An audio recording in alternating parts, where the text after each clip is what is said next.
Hi, Bob Long, LADC. Today I want to talk a little bit about stress.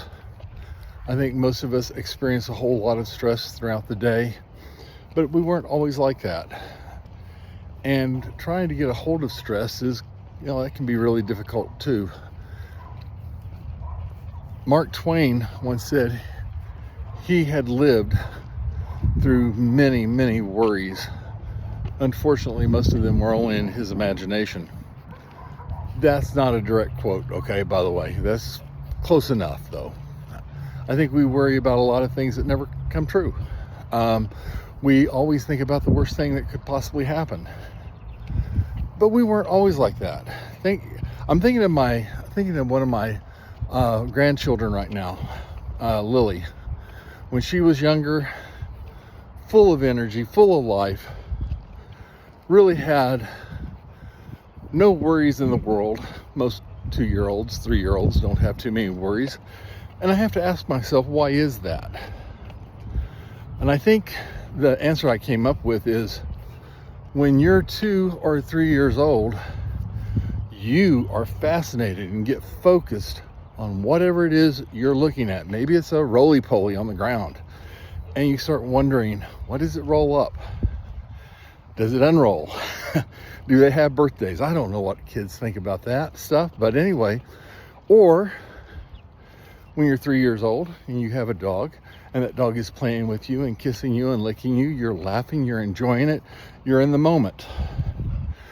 That little kid is not thinking about tariffs. That little kid isn't thinking about the rising cost of eggs or meat.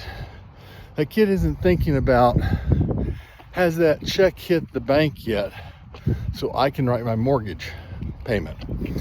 The kid's not thinking about that. The kid locks out the outside world. Well, actually, not even aware of the outside world to some degree. That's why you have to watch them. They'll run in the street without even thinking about it. But as the kids grow up, they start recognizing, yes, there's dangers in the world. Some real, some imaginary. Like the boogie monster that hides underneath the bed when the lights go off. That's imaginary. Well, at least I think it is. And when you're sitting there at work and you're focused on, you're doing a spreadsheet or whatever you're doing at work, but you're focused on, or you're having thoughts about what's for dinner tonight. What's our checking account balance? Do I need to hit the gym? I mean, a lot of different things will go through our minds. We have somewhere around 65 to 75,000 thoughts. If over 50% of those thoughts are negative, then we're probably going to be geared to be negative and anxious and depressed. And those thoughts, 90% of them are repetitive. So what you worried about yesterday or thought about yesterday, you're going to think about today, you're going to think about tomorrow. And that's normal. This is normal behavior for human beings. So how do we stop those little voices in our head? No, I'm not calling you Sybil. I'm not saying that you're schizophrenic. I'm just saying that we all have this mind that likes to talk to us constantly about things that probably are exaggerated and they're just not true. We have to learn, maybe through the art of meditation, how to quiet those thoughts.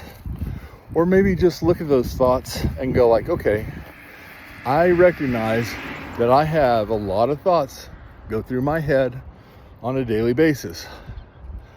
Most of those thoughts probably are exaggerated. When I say exaggerated, I mean there may be a little truth to them, but mostly lies. And we have to start recognizing that we can control those thoughts. We recognize that we don't have to respond to those thoughts. Many people react to them. I will have, when I catch myself, that's the key. When I catch myself having a negative thought, I quickly think about something else. I'll give you, for instance, we had a windstorm that came through Tulsa, Oklahoma the last few days. Half of my siding on the house is now off the front of the house. And the first thought was, oh my God, I'm going to have to fix this. And I started getting anxious and depressed and angry. And then I thought, well, wait a second.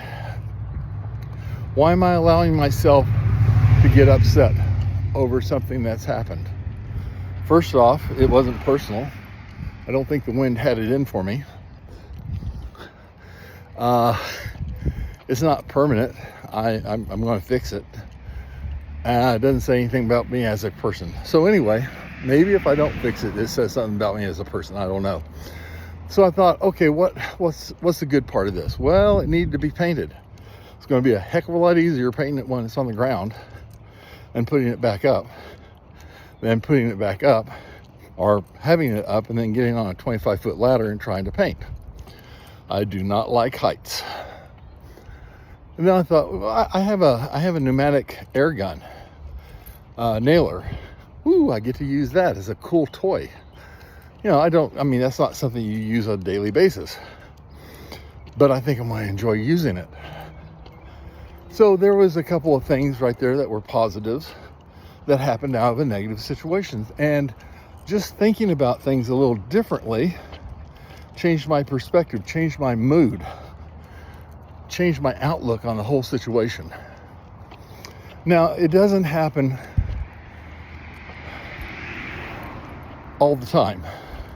There are times when I'll get caught up in being angry and I'll stay that way over something stupid, but I'm trying to work on that quite a bit. It's not good for the marriage. It's not good for me. It's not good for my health. Stress. Well, that same 2-year-old, 3-year-old that didn't have a care in the world, when they get to be 13, they look in the mirror and they wonder, oh my gosh, how ugly am I? And oh my gosh, that pimple on my eyebrow and that no one can possibly see, but everyone will be staring at it. Or they'll look and say, are my clothes hip, cool, fashionable, whatever? Well, my friends like me today. No reason why they shouldn't like you, right? But yet, teenagers. So the next time you start feeling stressed, try to focus on what thoughts you're having. Ask yourself, are those thoughts even true? Are those thoughts even real? Am I exaggerating these thoughts? What good can come out of this? Am I strong enough to get through this? Absolutely, you're strong enough to get through anything. Well, anyway, stress is a big trigger. It's in the top 5 for relapses, and I don't want to see anybody relapse because of stress, which you can learn to control if you start practicing. Have a good day.